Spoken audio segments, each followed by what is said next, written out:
Benção. A salva de palmas para esse louvor maravilhoso. Muito obrigado, viu? Vocês são bênção demais. Vocês animam nossa manhã, nosso coração. Vocês podem ficar à vontade, se retirar. Vou pedir para o Maurício, nosso maestro. Maurício, né? Nosso maestro ficar aqui, vai ficar de castigo aí de pé comigo. Você e eu vamos aqui juntos adorar o Senhor com o que o Senhor derramou no nosso coração, com o seu talento e com a inspiração que o Espírito Santo nos trouxe para essa manhã ministrar para os irmãos aqui do Verbo Araripina. Verbo Araripina, gente. Primeira vez que eu estou aqui, sabia? Primeira vez. Eu via tanto falar de Araripina, eu fui muito cuidado, pastor Galeno, lá em Petrolina, pelo pastor Paulo, né? E ele fala assim, existe Nova York, Londres, existe Araripina, né? E ele foi para o interior, ele saiu de Araripina e foi para o interior, lá para Petrolina. Ele fala de Araripina o tempo todo, assim, com muita saudade e com muita alegria de tudo que ele viveu aqui.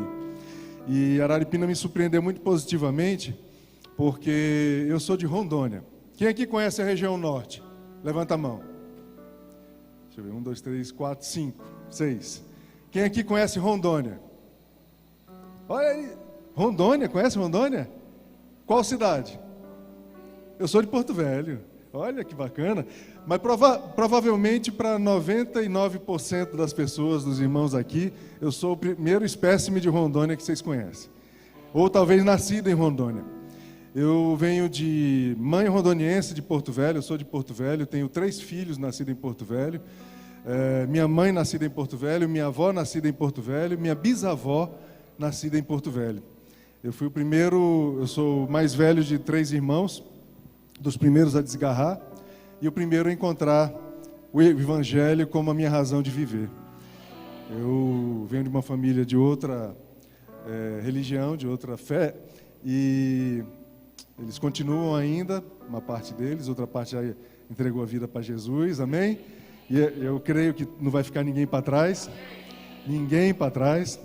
porque eu quero ser, para minha família, para meus amigos, para os funcionários da minha empresa, das minhas empresas, eu quero ser a palavra vida, a palavra viva, na minha vida, nos meus procedimentos, na minha forma de conduzir e tratar as pessoas. Porque é para isso que a gente foi chamado por Cristo. E de pregar o Evangelho a toda criatura, por todo mundo, para que possam ser chamados de filhos de Deus, como você já foi chamado um dia de criatura e se tornou filho de Deus, e como eu também era criatura e me tornei filho de Deus. E a gente, nessa chamada que Cristo nos convoca, não convida, convoca a cumprir, que é a grande comissão, a gente tem que entender que o cristão, como reflexo de Cristo, ele tem que ser, na sociedade, repita comigo, na sociedade, o que ele é no culto. Você me ama? Na sociedade, eu vou ser o que eu sou na igreja. Na fila do banco, eu serei o que eu sou na igreja. Na contrariedade, eu serei o que o meu pastor é para mim. Longânimo, amoroso, compassivo. Você tem certeza disso? Não é fácil. Ser cristão é isso. Provavelmente, a maioria das pessoas que vocês conhecem vai ler a Bíblia através da vida de vocês. Eu falo isso porque eu fui resistente ao Evangelho por 46 anos da minha vida. Eu tenho 52 anos, conheci o Evangelho em 2019, na minha igreja mãe, Verbo Petrolina, e eu não gostava de crente, não gostava de templos, não gostava de louvor e não lia a Bíblia. Você ainda me ama? Porque eu vim aqui para partilhar com vocês verdades que eu vivi e que eu vivo e que eu tenho expectativa de viver ainda. A gente está aqui numa manhã de ensino e tudo que eu falar para vocês aqui, eu vou estar antes falando para mim. Então não se magoem, não fiquem tristes comigo, porque eu vou estar chamando primeiro a minha atenção. Eu vou estar exortando primeiro a mim mesmo. Eu vou estar alinhando primeiro o meu coração.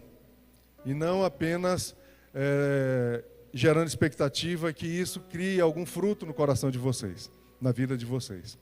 Mas eu tenho essa expectativa. Quem aqui está feliz com Jesus? Levanta a mão. Quem aqui acredita que a Bíblia é a palavra viva de Deus? Levanta a mão.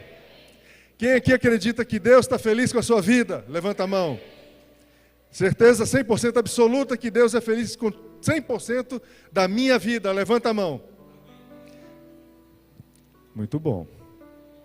Muito bom, porque isso é muito grave. E nós vamos falar sobre um assunto que é muito minucioso, melindroso. É um assunto que também foi um dos assuntos que eu resisti a tratar.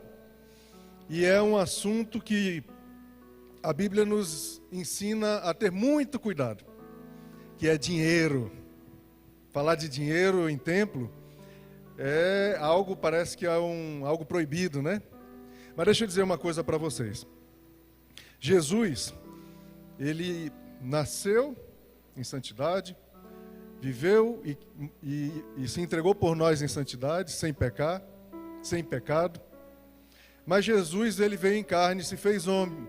E ele viveu como homem, para nos mostrar que era possível vencer o pecado, que era possível destruir as obras de Satanás, que era possível jejuar e ser alegre, que era possível passar por tormentas e vencer as tormentas. Ele veio mostrar para nós de forma natural o que ele entregou para nós de forma sobrenatural quando ele vai ao Pai e entrega o Espírito Santo para ser um conosco. Nós somos habitação do Espírito Santo. E Jesus também estudou. Foi um filho obediente, foi um filho estudioso. Ele estudava a palavra, judeu. Ele cumpria a lei.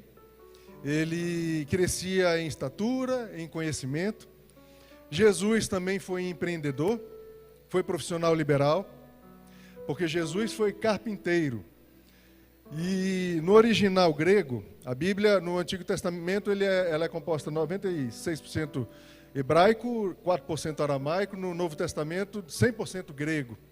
E no original grego, carpinteiro vem da palavra tecton, que não resume apenas a profissão de carpinteiro. Tecton é aquele profissional que trabalha com madeira, pedra e metal. E nós sabemos que naquele tempo não existia PVC, drywall. Apesar de já existir esse solo de araripina, não existia araripina produzindo gesso. Naquele tempo não existia muitos dos materiais que nós usamos hoje na construção civil. Eu também sou construtor. Além do Colégio Cristão, eu tenho operação com alimentos e bebidas em Petrolina, restaurante. Eu sou um crente que produz cerveja. Eu tenho 2 produções de cerveja artesanal lá em Petrolina e Juazeiro, a primeira do Nordeste em Petrolina. E foi uma das coisas que o meu pastor, meu pai espiritual, Edilson, destravou no meu coração. Não queria me batizar por causa disso, porque eu bebia, porque eu gostava de beber e porque eu vivia de fazer cerveja. E ele falou: Emerson, o primeiro milagre de Jesus foi converter a água em vinho, e era vinho com álcool. A gente está falando com irmãos de fé, a maioria maduros e adultos, e nós sabemos que álcool traz malefícios para a maioria das pessoas, que nós não sabemos lidar com isso, né? E o meu pastor falou, o primeiro milagre de Jesus foi transformar água em vinho, e era vinho com álcool. O problema não é o álcool, mas o que você faz quando você consome ele. Assim como o problema não é o dinheiro, mas o que você faz quando você ganha ele. Assim como o problema não é a promoção no trabalho, mas quem você se torna quando você é promovido. Assim como o problema não é quando você compra um carro, ou uma moto, ou uma bicicleta, mas os caminhos e os lugares que você vai passar com esse veículo. Se for para transportar sua família, seus amigos, se for para paquerar, se for para adulterar, se for para trair, o problema é o coração. E o nosso Salvador, que também era carpinteiro e construtor, nos trouxe vários ensinamentos sobre dinheiro. Teve aquele jovem rico que entregou tudo, ajudava os pobres e se considerava bom, mas não conseguiu tirar o dinheiro do coração. E Jesus queria ocupar 100% do coração dele. Não queria deixar ele pobre. Ele queria ocupar 100% do coração dele. E o Espírito Santo assim falou comigo há 4 anos, falou, eu quero ocupar 100% do seu coração, Emerson. E naquele dia em diante eu deixei de consumir qualquer coisa que tivesse álcool. Porque eu percebi que o meu coração tinha um espaço ocupado por álcool. E eu não era, na minha cabeça, viciado, dependente, não me tornava violento, não traía minha esposa, mas era ocupado, tinha um espaço no meu coração que o álcool ocupava. E eu queria que o Espírito Santo tomasse conta de tudo, lavasse tudo da minha vida. Tudo da minha vida. O que você precisa lavar da sua vida? É fofoca? Chama o Espírito Santo que ele lava. É perjuro? É avareza? Chama o Espírito Santo para ocupar 100% do seu coração, que ele vai ocupar. Mas a Bíblia nos diz que o amor ao dinheiro é a raiz ou a origem de todo mal. Porque o dinheiro faz parte da nossa vida de forma constante. O dinheiro é necessário. Nós pagamos contas. A igreja envia missões. A gente está num templo confortável, com cadeiras, com poltronas, com água, que não foi construído apenas com a sua oração, mas também foi construído e as contas são pagas com dinheiro. E nós estamos numa graça superior e nos consideramos pela fé salvos, porque houve uma dívida que foi paga também. As palavras mais lindas que tem na Bíblia, na minha opinião, de uma vida de pecado que eu tive, que eu levei, que eu vivi, é tetelestai. E muitos traduzem como está consumado.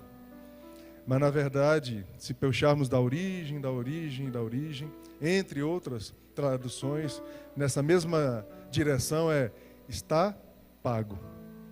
Jesus financiou o início do seu ministério com a sua carreira, com a sua profissão, com o seu trabalho. Ele construía, ele vendia, ele negociava. A Bíblia não diz isso. Mas a Bíblia diz que ele era tecton, que ele era um construtor.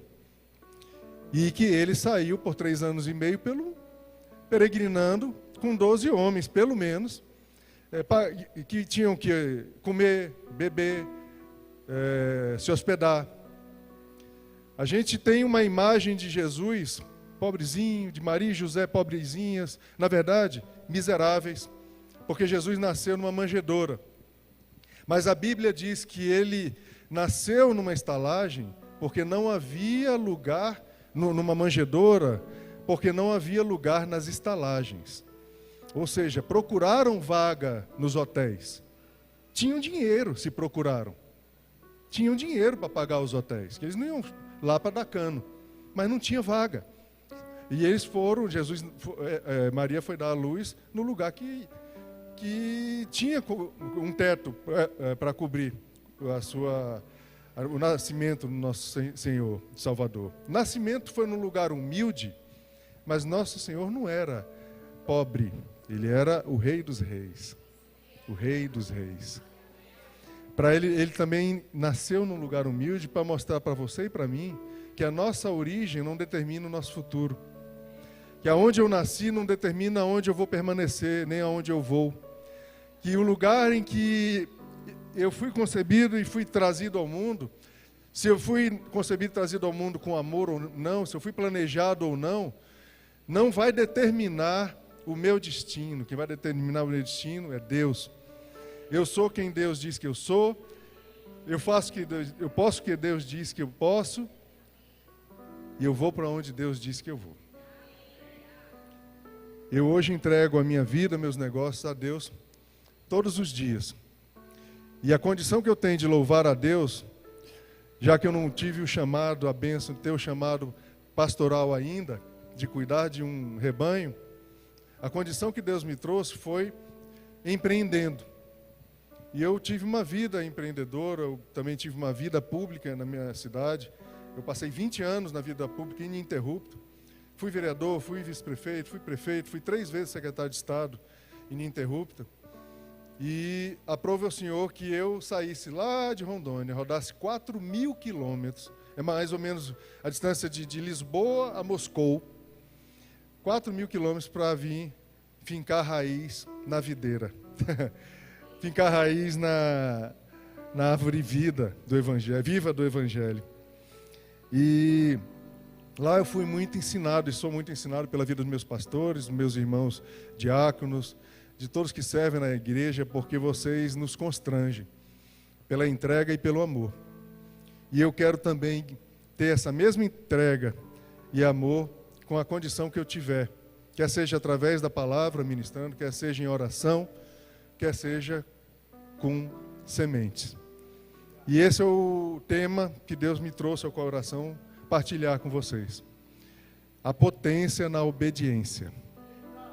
Tem potência na obediência. Eu costumava ir para a igreja, só, Senhor, Senhor, derrama, derrama, me traz, me dá, me dá. Crente pidão. Pidão como um filho recém-nascido, pidão como uma criança. Eu quero, Pai, me dá, Pai. Eu preciso, Pai. Mas a gente, como pai, não dá o que o filho precisa, o que o filho quer. Eu falo isso, se eu fosse dar o que minhas filhas pedissem o tempo todo, eu ia dar sorvete para elas no café, no almoço, jantar. Elas iam adorar. Melhor pai do mundo. E eu ia estar matando minhas filhas. Se eu quisesse dar o que o meu filho pedisse, talvez em um determinado tempo da vida do meu filho, que não é mais esse que nós vivemos hoje, graças a Deus, eu desse maconha para o meu filho. Que meu filho foi dependente químico por 8 anos. Ele já está há 1 ano e meio limpo, livre e liberto pelo sangue de Jesus. Talvez se eu quisesse dar para alguma filha, ela que pedisse apenas joias. Eu estava apodrecendo o coração da minha filha, com bens materiais que a traça, a ferrugem, a terra vão consumir. Então, como pai, nós temos o dever de dar o que nossos filhos precisam. E eu ensinei meus filhos a serem generosos. Porque isso é o que se espera de um cristão. Ser generoso. Isso é o que Deus espera. E eu não vou entrar aqui na discussão do dízimo. Que dízimo é obediência. Né? É mero cumprimento de ordenança. Mas também é esperado por Deus, pelo Pai, que Ele se alegra que nós sejamos generosos e obedientes também em ofertas. Guiados pelo Espírito Santo. Não imprudentes. Não é para aparecer. E tudo que eu vou falar agora para vocês não é por soberba, nem por vanglória, mas para glorificar ao meu Deus, ao nosso Deus que está no céu. Porque Ele cumpre a sua palavra. E as ofertas têm como componente trabalhar 3 aspectos da vida do cristão. Aspectos espirituais, aspectos naturais e aspectos emocionais. Mas, em primeiro lugar, a oferta, ela é alívio para outros.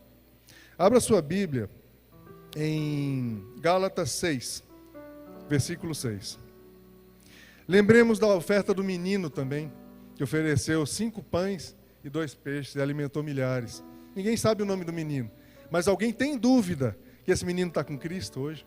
Alguém tem alguma dúvida? Eu não tenho dúvida nenhuma. Ele deu o que ele tinha e foi alívio para milhares de pessoas, porque nós temos que dar o que nós temos. Ah, mas não vai ser suficiente, irmãos. Mas eu tenho que fazer o que eu posso fazer e eu tenho que deixar Deus fazer o que Deus pode fazer. Deus age no impossível. Eu ajo no que é possível. E em Gálatas, na nova versão transformadora, 6, versículo 6 a 10, aqueles que recebem o ensino da palavra devem, veja se você combina com a minha Bíblia aqui, ficar com todas as coisas boas. É isso, está escrito? Devem, então, reter todas as coisas. Devem repartir com os seus mestres todas as coisas boas. Não se deixe enganar, ninguém pode zombar de Deus, a pessoa sempre colherá aquilo que semear. Quem vive apenas para satisfazer sua própria natureza, colherá dessa natureza ruína e morte, porque a nossa natureza é pecaminosa. Se a gente alimenta a nossa natureza, nós estamos alimentando o pecado e a morte. A pessoa sempre colherá aquilo que semear. Quem vê apenas ruína e morte. Mas quem vive para agradar o Espírito, colherá do Espírito a vida eterna. Portanto, não nos cansemos de fazer o bem. No momento certo, teremos uma colheita de bênçãos, se não desistirmos. Por isso, sempre que tivermos oportunidade, façamos o bem a todos, especialmente aos da família da fé. A palavra diz que eu devo fazer a todos, mas especialmente, em primeiro lugar, não me esquecer dos meus, daqueles que partilham da mesma fé. Você sabe que o povo mais rico do mundo é o judeu? Porque judeu faz negócio com judeu. Porque eles sabem que o dinheiro que eles estão compartilhando vai alimentar a eles e ao reino, porque eles são obedientes no cumprimento daquilo que eles creem. Eles ofertam, eles dizimam, eles constroem templos, eles estendem as tendas do que eles acreditam. E o cristão precisa aprender a fazer isso. Não é um pré-conceito a quem não é da fé. É um conceito, está escrito aqui, especialmente aos da família da fé. Não sou eu que estou dizendo, é a palavra de Deus que diz. Ou nós cremos na Bíblia, ou nós duvidamos ela de Gênesis a Apocalipse. Então nós precisamos entender que as nossas ofertas alegram ao Senhor através da honra às pessoas. Eu vou partilhar para vocês coisas que eu vivi, ofertas que eu fiz a pastores, e no dia seguinte, ou na semana seguinte, eu recebi de repentes de Deus, que eram muito maiores do que a oferta que eu fiz. Porque Deus já está no futuro, Ele sabe do que a gente pode fazer, e Ele já preparou a resposta à palavra dEle. Ele não é fiel a mim, Ele é fiel à palavra dEle, Ele faz cumprir. Semana passada eu fiz uma oferta a uma ministra da minha igreja, muito conhecida. E eu estava naquela semana procurando meios de comprar um carro para o meu filho. E financiado, comprar uma carta de crédito e tal. E estava achando tudo muito caro, a taxa de juros está muito alta. E eu acabei não fazendo negócio, falei, não, vai esperar mais um ano. Mas o Espírito Santo me orientou, me inclinou a fazer uma oferta ousada para uma ministra da minha igreja. Quando é terça-feira, semana passada, eu recebo a ligação da minha gerente do banco. Emerson, o que foi? Kive é o nome dela. Você foi sorteado num consórcio que você tem. Você foi contemplado no sorteio. Sabe o que é isso, sorteio? Mais de 700 números. Um sorteado, o meu, num consórcio de carro, que era debitado na conta da empresa. Eu não lembrava. De verdade, eu não lembrava que eu tinha aquele consórcio. E, assim, Deus os planos deles são infinitamente maiores, os projetos deles infinitamente mais altos do que os meus. A carta de crédito deu para comprar o carro do meu filho e quitar o financiamento do meu carro. Então foi tudo uma lapada só. Ele faz strike. Nosso Senhor faz strike. Mas eu podia partilhar com vocês, meus irmãos, dezenas de exemplos assim. Não é porque é uma troca. Se tudo aquilo que a gente fizer para Deus for esperando o retorno financeiro, esqueça, de Deus ninguém vai enganar. Agora, se for por obediência ao Espírito Santo, a uma ordem, uma orientação do Espírito Santo, a uma orientação do meu pastor, que eu confio, que é alinhado, que busca uma vida de intimidade e santidade, aí Deus entende que Ele precisa agir. Aí Deus se torna imparável na nossa vida. Ele é imparável sobre todas as coisas, soberano sobre todas as coisas.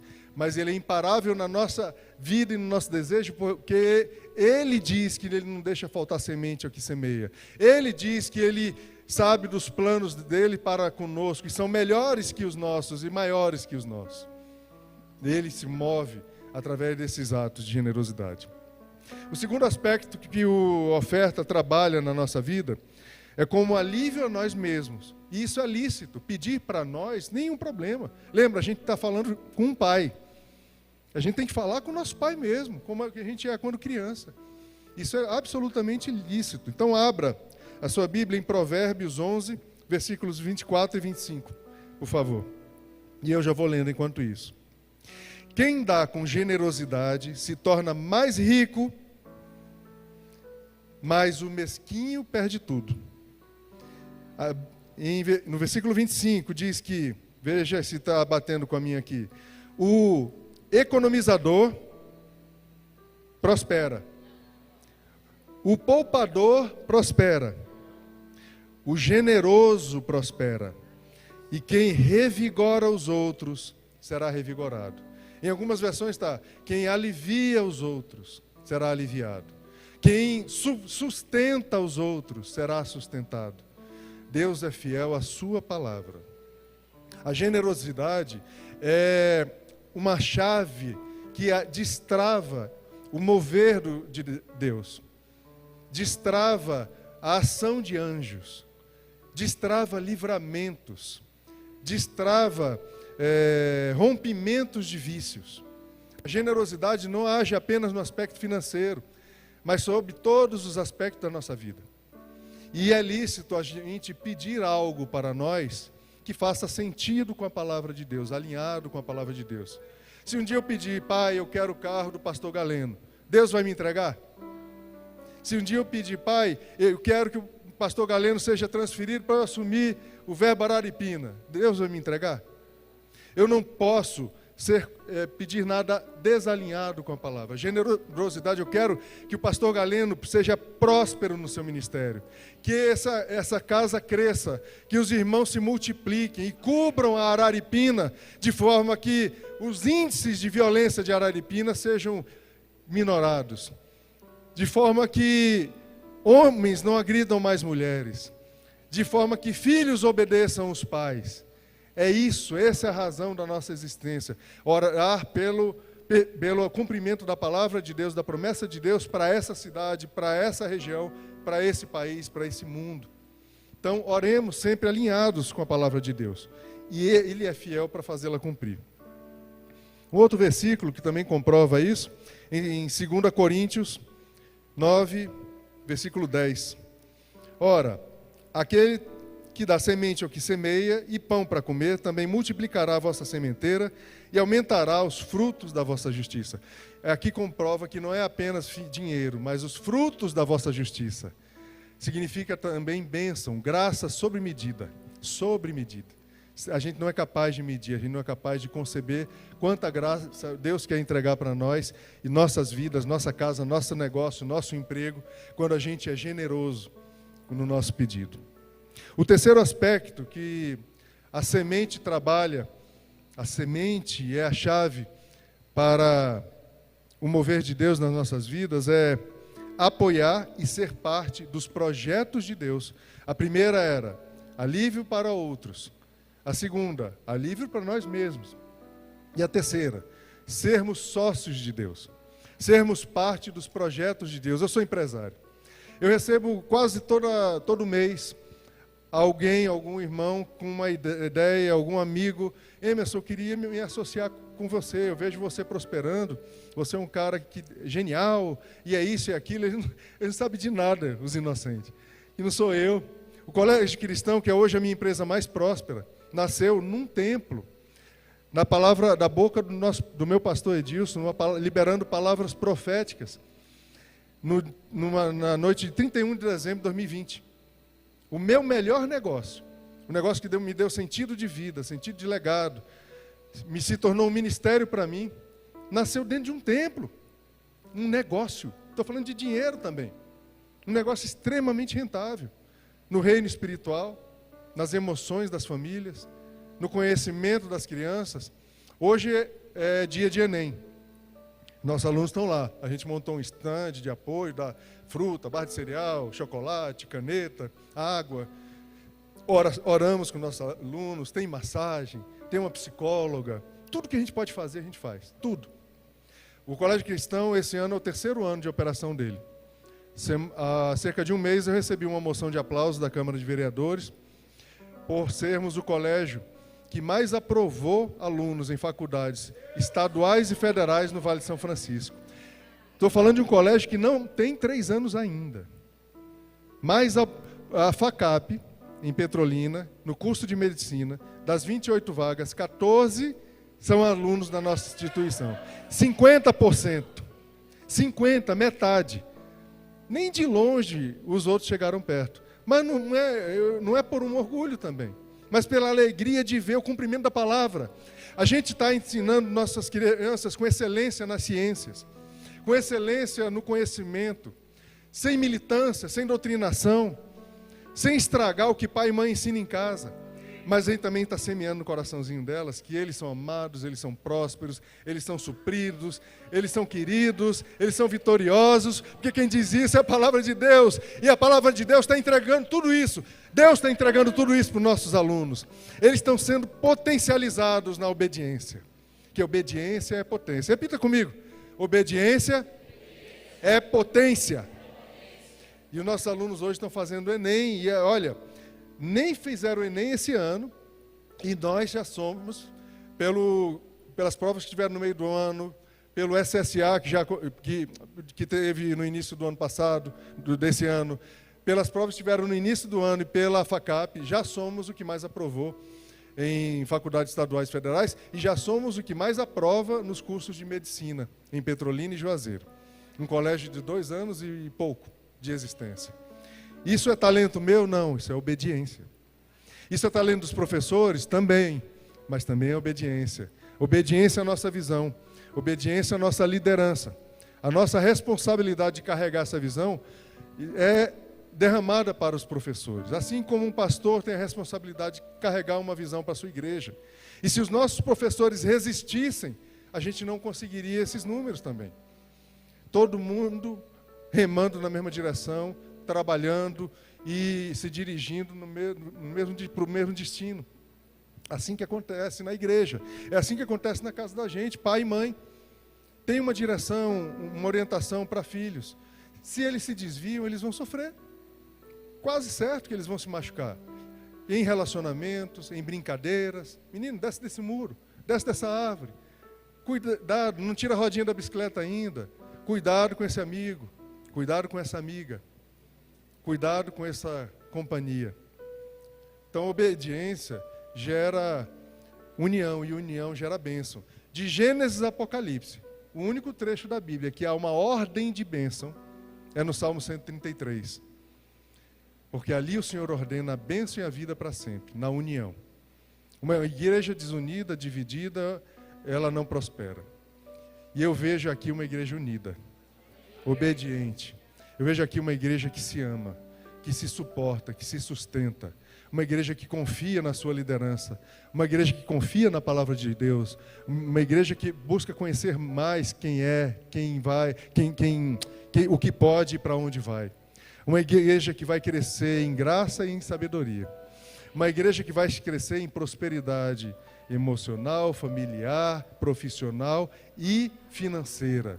Vai crescer nas suas finanças, dinheiros inesperados chegando, promoções inesperadas, honra inesperada, mas uma vida de honra é uma vida fora do templo também. Lembrem disso.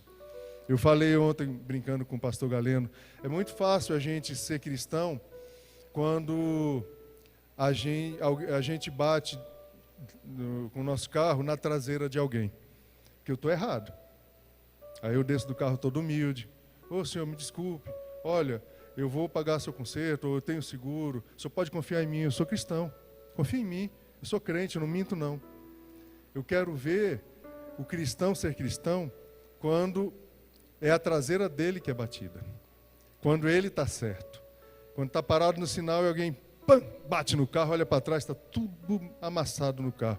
E abre a porta do carro. Poxa! Pelo amor de Deus, você não me viu, não? Eu quero ver o cristão estar certo, ser cristão quando ele está certo. Porque Jesus nasceu e morreu certo. E mesmo assim, ele não reclamou, não murmurou, não praguejou, não xingou aqueles que os açoitavam, que os acusavam. Nós temos que ser reflexo de Cristo. A igreja é chamada para ser Cristo na sociedade. Para brilhar, para prosperar. Poxa, o meu chefe não me vê, não me promove.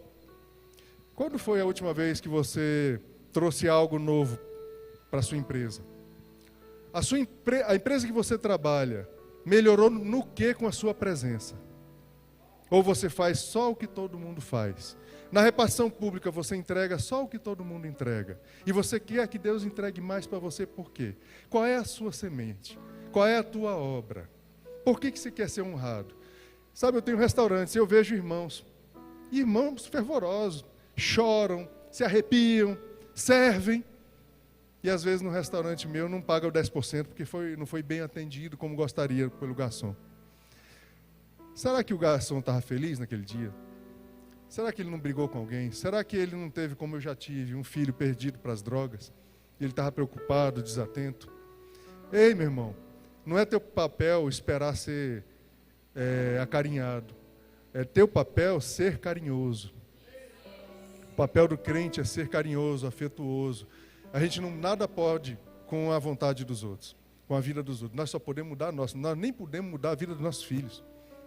Nem podemos. Nós podemos aconselhar, orientar, proteger, até certo ponto. Eles crescem. E eles vão fazer suas próprias escolhas e colher seus próprios frutos. Então, lembrem disso.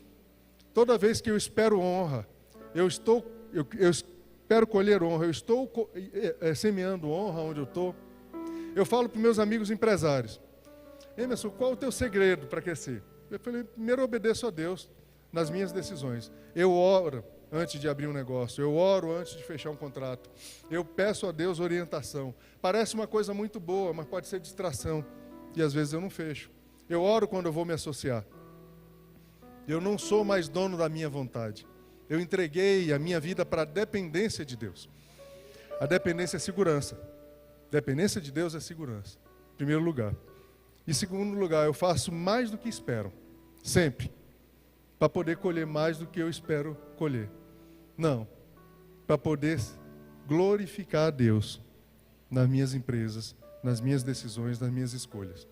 Eu faço sempre mais, seguindo o exemplo de Cristo. Sempre mais. Às vezes que eu não fiz, eu só colhi o que todo mundo colhia. Porque Deus é fiel à sua palavra, não é fiel à minha vida. Deus espera pela minha vida. Deus pode fazer qualquer coisa sem mim, sem você. Mas Ele, na sua compaixão, na sua misericórdia, Ele espera fazer comigo e com você os planos dele se cumprirem nessa terra. Os projetos de Deus se cumprem sempre, com ou sem a nossa participação. E se eu quero me associar com pessoas boas, quão mais me associar com Deus eu não posso querer? Quão mais ser parte dos projetos de Deus eu não posso querer ser? Eu posso todas as coisas por meio naquele que me fortalece. Esse trecho, em Filipenses, Paulo estava falando para a igreja, agradecendo a igreja. A gente sempre cita esse trecho, né? Posso todas as coisas por meio daquele que me fortalece. Só que a gente esquece de ler todo o contexto desse trecho. Paulo estava agradecendo a igreja de Filipe pelas ofertas que sustentaram ele nas missões. Inclusive em momentos que ele nem precisava, continuavam ofertando. E ele falava: olha, eu aprendi a viver no pouco e me alegrar, e viver no muito e me alegrar. Eu aprendi a passar fome e me alegrar, e ser provido e me alegrar. Porque eu aprendi que eu posso todas as coisas naquele que me fortalece. Ou seja, Paulo era grato e alegre, independente das ofertas, independente das circunstâncias, independente da conta bancária, independente da promoção da empresa, independente de ser visto ou não. Porque lembra, ninguém pode enganar a Deus. Davi estava lá escondidinho, atrás das malhadas. Ele fazia o que todo pastor faz, cuidava de ovelhas. Mas ele também salmodiava, ele também louvava, ele compunha, ele adorava ao Senhor. Davi andava a milha extra e ele recebeu por essa milha extra. Davi é um exemplo disso. José, ele era um exemplo de filho obediente ao Senhor no cativeiro e no Egito, e prosperou aonde ele estava. A obediência traz potência. Então, meus irmãos, essa palavra hoje, que eu trago para mim e para você, é uma palavra de exortação. Eu hoje sou um ofertante dos projetos do meu pastor, porque eu confio na condução do meu pastor, confio que ele é guiado por Deus. Se eu questionasse isso, eu tinha que mudar de igreja, mas não deixar de ser ofertante, não deixar de ser dizimista. E eu vejo aqui, eu trago, pastor Galeno, queria que o senhor levantasse um instantinho, e eu vi muito claramente na manhã de ontem para cá, a imagem de um carrilhão. Carrilhão é aqueles relógios de pé grande, que antigamente as casas tinham. Que estava parado. E eu vi assim engrenagens vindo e se colocando, as peças do carrilhão, se sobrepondo uma a outra, e se colocando, e a última delas encaixando. E iniciando um Kairos. Um tempo novo de Deus no seu ministério. Um tempo novo de Deus para essa igreja. Em que Deus vai fazer transbordar na vida dos membros dessa igreja, dos fiéis ofertantes e de ímpios que não conhecem a palavra. Deus vai fazer transbordar na vida deles também, através da sua liderança. E eu digo agora, pela influência do Espírito, pastor Galeno, está na hora de sair para a sua casa. Está na hora da casa própria. Está na hora da mudança. Está na hora de envolvimento, pastor Galeno. Um novo tempo, uma nova unção de potência, de alcance de pessoas em quaisquer lugar, em todos os lugares dessa cidade. Das humildes, as mais desassistidas pelo projeto social dessa igreja, aos grandes empresários, pessoas influentes que vão se compadecer dos seus projetos, que vão se sensibilizar com seus projetos, constrangendo muitos que creem em Deus, constrangendo muito, que são ofertantes, a ofertarem ainda mais, Senhor, para que o nosso Pai possa cumprir a palavra dele na vida dessas pessoas. Deus está louco para transbordar. Deus quer transbordar. Deus vai transbordar na medida consagrada que entregarmos a Ele, na medida santificada que entregarmos a Ele, com alegria, sem constrangimento.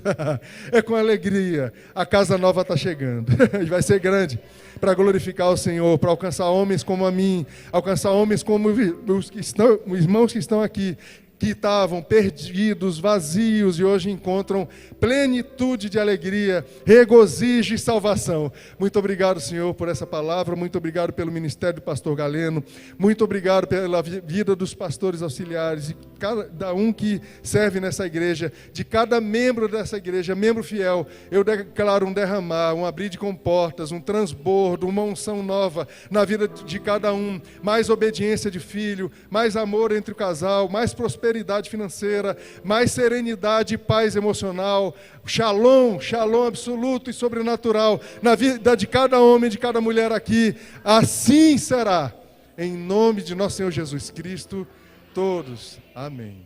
Muito obrigado, Senhor. Nosso ministério de louvor, vocês são incríveis. Eu agradeço a Deus pela vida de vocês, pela oferta que vocês fazem todo culto. E não só no culto, quem sabe que tem ensaio, e ensaio, e ensaio. Vocês abrem mão de tempo livre, de tempo de descanso, de tempo com a família. Isso é oferta. Isso é oferta. A oração de vocês nunca vai passar despercebida pelo Pai. O tempo e o talento de vocês vai ser multiplicado. Muitos aqui com contratos para tocar em locais novos. Locais que vão ser transbordados, vão ser enchidos pela glória de Deus através da sua voz, dos seus dedos, do seu toque. Vocês glorificam o Senhor com o seu talento. E eu vou dizer para vocês, meus irmãos, até para encerrar, e agradecer a oportunidade de estar aqui, pastor. Eu fico muito feliz com o que Deus está fazendo aqui em Araripina. Eu quero participar dessa obra também. E digo aqui para o senhor, já eu fiz a minha oferta para a obra do templo, porque ela já está pronta. A gente só está caminhando agora em direção a ela. Ela já está pronta. Os projetos de Deus se cumprem. E conte comigo também como membro aqui também dos seus projetos, para apoiar os seus projetos. Eu fiz questão, pastor, e aqui eu externo para o senhor, de pagar todas as despesas. Eu só queria pagar refeição, hospedagem, mas também é uma oferta minha, é um dízimo meu. A primeira parte da minha vinda aqui foi ofertando para a sua igreja. Depois o senhor pode pagar a passagem, não tem nada, problema nenhum não, hospedagem está tudo certo. Mas eu quis fazer essa oferta porque foi algo que o Espírito Santo me trouxe, para ser também alívio e apoio para a sua visão, para a sua liderança aqui. Muito obrigado, meus irmãos, e eu vou dizer, realmente para encerrar, há 5 anos, eu estava completamente perdido. Já tinha entregado minha vida para Jesus, já estava estudando a palavra, comecei a ter alegria na oração, no estudo da palavra, da Bíblia, devocional. Mas veio a pandemia, como veio para todo mundo aqui. Há 5 anos eu perdi a meu pai, eu estava doente de Covid, todos os meus negócios fechados, restaurantes, né? E o meu filho estava perdido nas ruas. Eu não sabia onde ele estava. 5 anos. Eu tenho 52 anos. Então, aos 47 anos, essa era a minha realidade. Do zero. Do zero. 0,0. Negativo. 5 anos depois, eu multipliquei por 10 a quantidade de colaboradores que eu tenho. Eu quadrupliquei as empresas que eu tenho. Eu me alegro, não me orgulho, mas me alegro em ser, se não o maior ofertante, mas um dos maiores ofertantes da minha igreja. E eu nunca fiquei menor ofertando. Nunca fiquei pequeno por ofertar. Eu estou falando oferta, nem entro em dízimo. E isso nem se discute. Porque eu vivo em obediência. E como eu disse, obediência é potência. A cada oferta Deus multiplicava. Cada oferta, a cada semente era 30, a cada semente era 60, a cada semente era 100 por 1. Deus me constrangendo o tempo todo. O tempo todo. Tu acha que tu pode me pegar no contrapé, Emerson? Eu sei de todas as coisas. Eu estou no passado, no presente e no futuro. E todas as coisas se curvam à minha vontade. Se curvam à minha vontade. E a minha vontade está na minha palavra. E a minha palavra se cumpre. Façam prova de mim, diz o Senhor, para receberem a boa, perceberem quão bom, quão agradável e quão perfeito é a vontade de Deus. E da mesma forma que muitos aqui, eu dei um passo de fé. Quando o pastor Israel ministrou sobre a pessoa do Espírito Santo e chamou alguém que queria entregar a vida para Jesus, eu dei esse passo de fé e entreguei minha vida para Jesus, morrendo de vergonha. Oxe, eu vou lá na frente, eu, um homem, 3 faculdades, empresário, cheio de mim, soberbo, autossuficiente. Eu dou risada do Emerson que eu era. Menino, ignorante, arrogante, sabe? Vazio. Hoje eu estou vivendo a melhor fase da minha vida. Graças a dízimo e oferta, não. A minha melhor fase, ela também se manifesta pelos dízimos e ofertas. Mas graças a Cristo que vive em mim, graças ao Espírito Santo que vive em mim, graças a eu saber que eu tenho um colo de pai, apesar do meu pai natural ter morrido, a quem eu posso recorrer e sentar toda vez que eu estou angustiado, ansioso, eu falo: Pai, eu sei que Tu está aqui comigo, eu sirvo a Ti, Senhor, Tu é vivo, o sepulcro estava vazio. E se você está aqui nessa manhã, e assim como eu se sente vazio, tendo sucesso na vida, ou não, tendo dores, ou não, mas se sente vazio de alegria, vazio de sentido, a vida é só isso aqui, é só para isso que eu vim, e você quer começar a conhecer esse Shalom, ou se você estava afastado dos caminhos do Senhor, e se acha indigno, e nós somos mesmo, indignos mesmo dessa graça, desse Shalom, dessa paz, e quer voltar, vem aqui na frente. Eu queria orar com você junto. Levanta a mão se você está aqui, que se sente dessa maneira. Se tem vergonha, não tenha, perca a vergonha, porque quando a gente estava no mundão, a gente não tinha vergonha de falar besteira, de encher a cara, sabe, de fazer coisas impensáveis. A gente não tinha vergonha. Por que eu vou ter vergonha de me aproximar do meu Pai? Se você está aqui e se sente assim, e gostaria de transbordar ainda mais, ou se você quer voltar aos caminhos do Senhor, gostaria de conhecer com mais profundidade esse Espírito Santo, levante a mão e vem aqui comigo. Vamos orar junto? Porque eu quero reafirmar esse compromisso de fé com você. Eu reafirmar comigo, junto com você. Você está aqui? Todo mundo salvo? Todo mundo salvo mesmo? Todo mundo vai ser Cristo. Opa, vem uma pessoa aqui com a gente. Muito obrigado. A festa é para você, minha irmã. A festa é para você, minha irmã. Minha irmã, tudo isso aqui foi por causa de você. Toda essa obra, todo esse prédio, todo esse templo, todo esse momento, eu rodei 350 quilômetros por causa de você. Foi por causa de você que Cristo morreu na cruz. É por você que Deus quer transbordar. Vem aqui mais pertinho. Queria que os irmãos levantassem as mãos em direção aqui. Como é seu nome? Em direção a Juliana. Juliana, repita comigo. Senhor meu Deus, eu creio em Ti como meu único e suficiente Salvador. Eu acredito que você morreu numa cruz para me salvar e que ao terceiro dia ressuscitou. E escreve, pois, hoje o meu nome, Juliana, no teu livro da vida. E para sempre eu vou te obedecer e te honrar. Em nome de Jesus. Amém. Festa para Juliana. Festa porque hoje tem alegria no Rei.